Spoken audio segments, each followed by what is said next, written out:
Bismillahirrahmanirrahim. Assalamualaikum warahmatullahi wabarakatuh.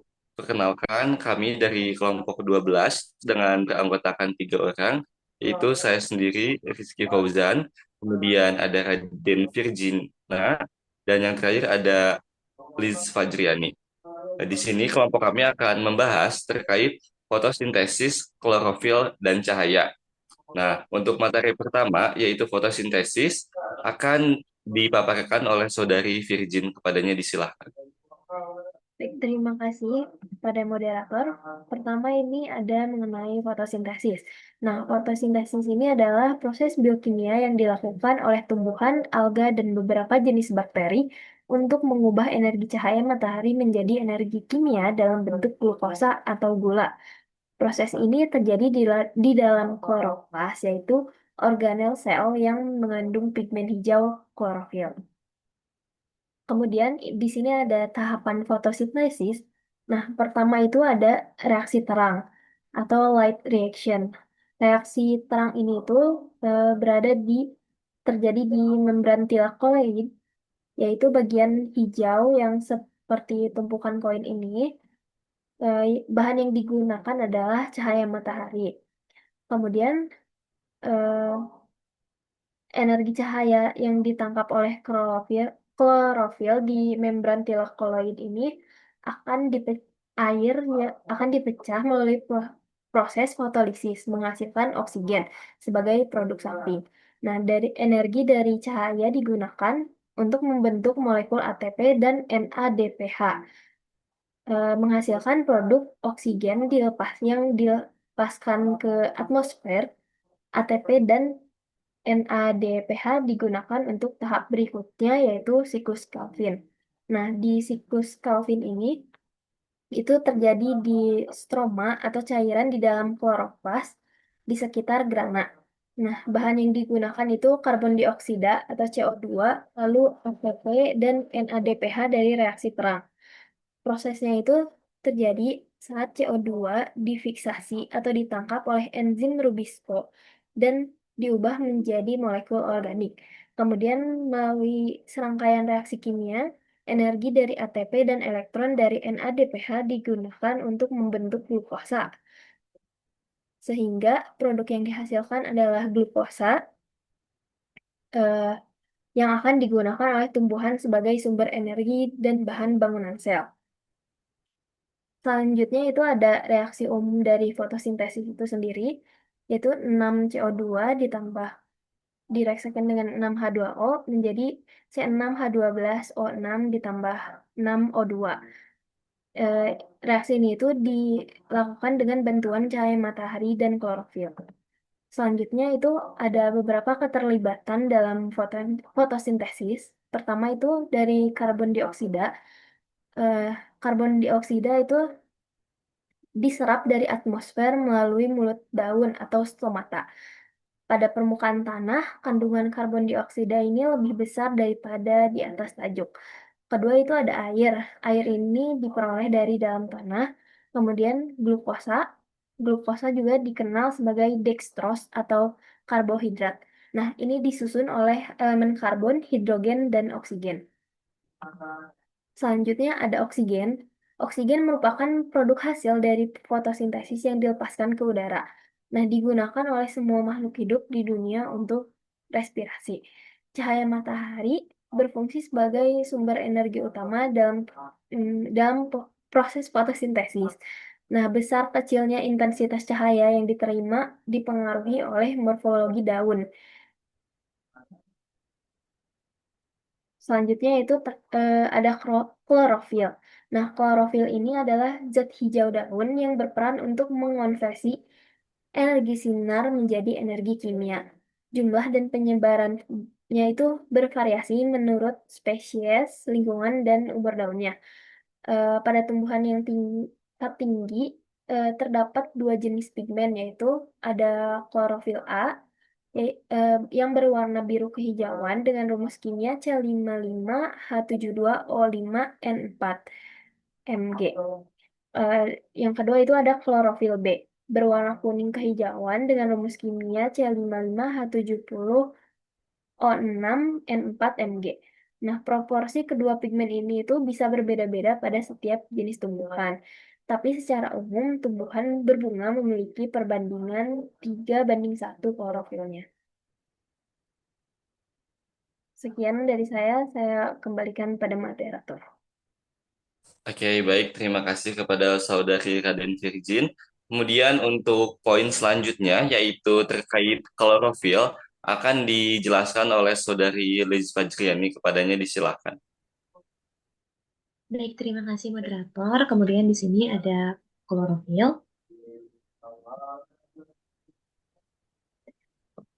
Penjelasannya yaitu di sini ada mengenai klorofil dan juga struktur klorofil. Yang pertama yaitu seperti yang kita ketahui, klorofil ini adalah pigmen yang berwarna hijau yang terdapat pada kloroplas, yaitu di dalam kloroplas sel tumbuhan. Lalu klorofil memiliki kemampuan untuk menyerap cahaya tertentu yang diperlukan dalam proses fotosintesis.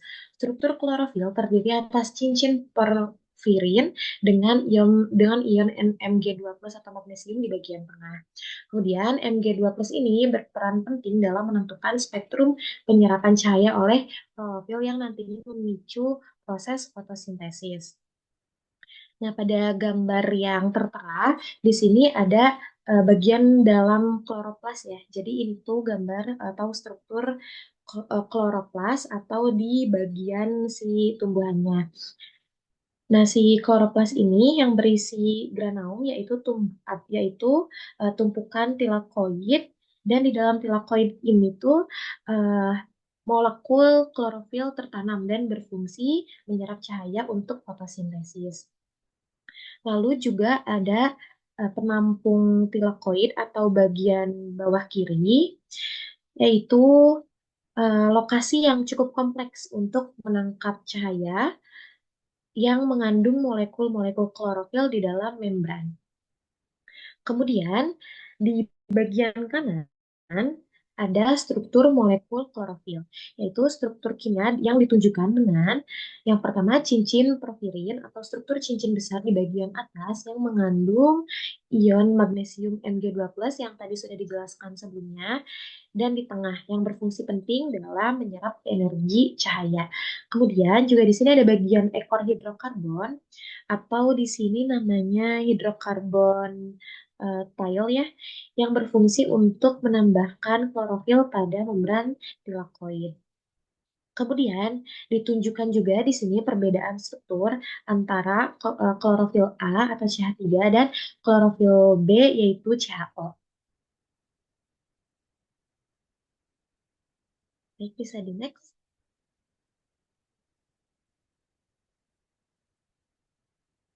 Baik, di sini juga ada gambar spektrum penyerapan klorofil, yaitu klorofil A dan klorofil B memiliki puncak penyerapan cahaya pada panjang gelombang yang berbeda. Namun, tentunya saling melengkapi untuk memaksimalkan penggunaan energi cahaya matahari. Nah, pada gambar ini menunjukkan bahwa klorofil menyerap cahaya yang paling efektif, yaitu cahaya biru dan merah.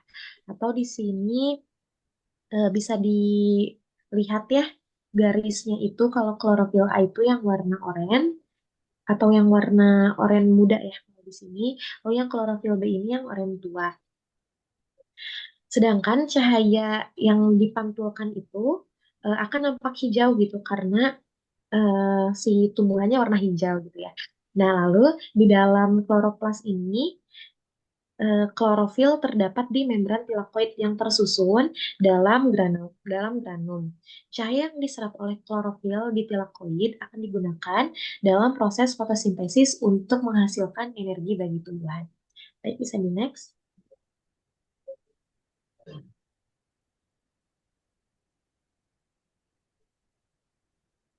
Kayak di sini ada Baik, di sini ada spektrum penyerapan klorofil ya. Nah, gambar ini menunjukkan bahwa klorofil menyerap cahaya paling efektif pada cahaya biru dan merah, sedangkan cahaya hijau dipantulkan sehingga tumbuhan tampak hijau. Di dalam kloroplas, klorofil ini terdapat di membran tilakoid yang tersusun dalam granum, dan cahaya diserap oleh klorofil di tilakoid akan digunakan dalam proses fotosintesis untuk menghasilkan energi bagi tumbuhan. Next. Kemudian di sini poin fungsi klorofil, kita geser sedikit ke fungsi klorofil, yaitu yang pertama menyerap energi cahaya. Klorofil ini menyerap cahaya terutama pada panjang gelombang biru 430 nanometer dan merah 660 nanometer. Kemudian energi cahaya ini juga digunakan untuk mengubah air atau H2O dan karbon dioksida atau CO2 menjadi glukosa atau C6H12O6 dalam proses fotosintesis. Yang kedua, mengubah energi cahaya menjadi energi kimia. Klorofil ini tentunya memicu eksitasi elektron atau elektron berpindah ke tingkat yang lebih tinggi. Elektron ini kemudian ditransfer ke rantai transport elektron atau RTC untuk membentuk ATP dan NADPH yang digunakan dalam reaksi gelap atau siklus Calvin. Next.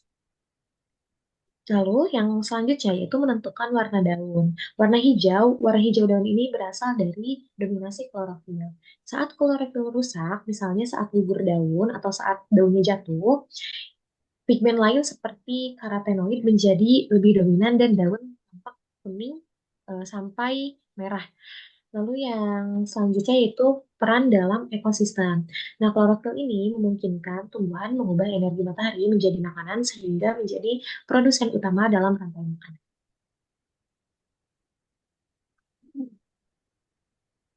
Kemudian di sini ada beberapa jenis klorofil, yaitu ada klorofil A, B, C, D, dan F.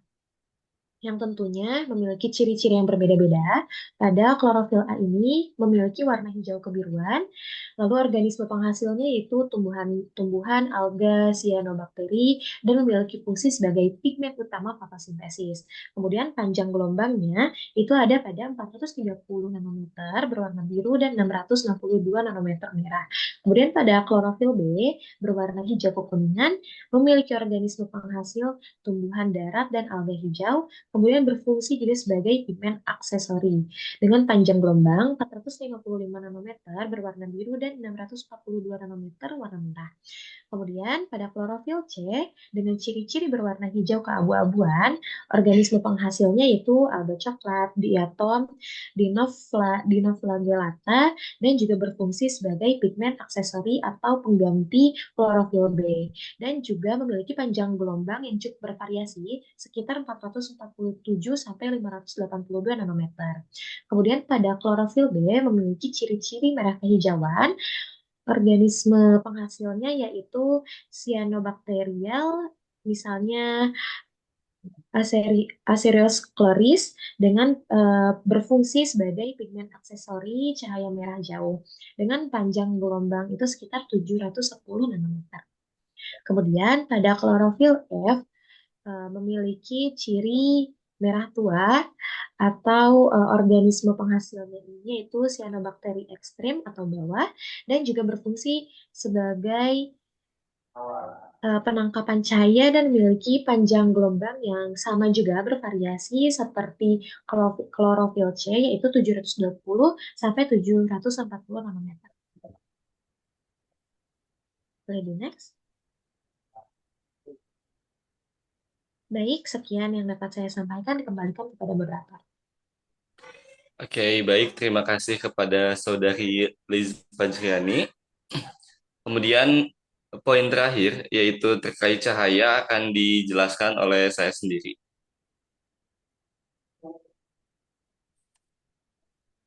Jadi, cahaya adalah bentuk energi elektromagnetik yang dapat dilihat oleh mata manusia. Cahayanya merambat dalam bentuk gelombang dan memiliki sifat ganda sebagai gelombang dan sebagai partikel atau yang biasa disebut dengan foton. Tanpa cahaya, manusia tidak bisa melihat benda-benda di sekitarnya. Boleh di next. Kemudian di sini ada beberapa sifat dari cahaya. Yang pertama yaitu absorpsi. Nah, untuk teknik biokimia yang terkaitnya gitu yang diaplikasikan dalam bidang biokimia dari sifat cahaya absorpsi ini tuh yaitu untuk mengukur konsentrasi biomolekul. Yang kedua yaitu ada fluoresensi di mana teknik biokimia yang terkaitnya yaitu pewarna DNA atau ETBR SYBR atau mikroskop fluoresensi. Nah, tujuannya untuk mendeteksi spesifik terkait molekul. Dan yang ketiga, yaitu ada dispersi, di mana teknik biokimia yang terkaitnya yaitu spektroskopi cahaya tampak, di mana tujuannya untuk membedakan senyawa berdasarkan warna. Yang keempat, ada yang namanya polarisasi, di mana teknik biokimianya yaitu circular dichroism atau CD, di mana tujuannya yaitu untuk menganalisis struktur protein. Yang kelima ada pembiasan dari teknik biokimianya yaitu mikroskop fase kontras dan tujuannya untuk mengobservasi sel tanpa pewarnaan. Dan yang terakhir dari sifat cahaya yaitu pantulan. Yang teknik biokimia terkaitnya yaitu untuk deteksi optik dalam biosensor yang tujuannya mendeteksi interaksi molekul. Boleh di next. Kemudian di sini kita geser yaitu ada gelombang elektromagnetik. Nah, jadi gelombang elektromagnetik adalah gelombang yang terbentuk dari perpaduan antara medan listrik dan medan magnet yang bergetar secara tegak lurus satu sama lain dan juga tegak lurus terhadap arah rambat gelombang arah rambat gelombang. Gelombang ini tidak memerlukan medium untuk merambat, sehingga dapat merambat di ruang hampa seperti cahaya dari matahari yang mencapai bumi. Kemudian, dalam tabel yang tersedia, di sini ada jenis gelombang, panjang gelombang, dan contoh penggunaannya dalam biokimia. Yang pertama, ada gelombang ultraviolet dengan panjang gelombang 10 sampai 400 nanometer dan penggunaannya yaitu spektrofotometri, deteksi DNA atau protein. Yang kedua, jenis gelombangnya yaitu cahaya tampak dengan panjang gelombang 400 sampai 700 nanometer dan contoh penggunaannya yaitu reaksi warna enzimatik dan fluoresensi. Yang ketiga, jenis gelombang inframerah dengan panjang gelombang 700 nanometer sampai 1 mikrometer. Nah, contoh penggunaannya yaitu spektroskopi IR untuk struktur biomolekul. Dan yang keempat ada microwave dengan panjang gelombang 1 mikrometer sampai 1 meter dengan contoh penggunaannya yaitu pemanasan, pelarutan, dan juga lysis sel. Dan untuk yang terakhir yaitu jenis gelombang sinar X dengan panjang gelombang 0,1 sampai 10 nanometer, di mana penggunaannya untuk kristalografi protein dan juga DNA. Baik, dari materi yang telah dijelaskan tadi oleh dua teman saya, dapat disimpulkan bahwasannya klorofil merupakan pigmen hijau yang berperan penting dalam proses fotosintesis dengan menyerap energi cahaya, terutama cahaya biru dan cahaya merah. Energi cahaya yang diserap oleh klorofil akan digunakan untuk mengubah karbon dioksida dan air menjadi glukosa dan oksigen. Tanpa cahaya, klorofil proses fotosintesis tidak akan berlangsung secara optimal. Mungkin cukup sekian presentasi yang bisa kelompok kami sampaikan. Mohon maaf jika ada kekurangan. Saya ucapkan terima kasih. Wassalamualaikum warahmatullahi wabarakatuh.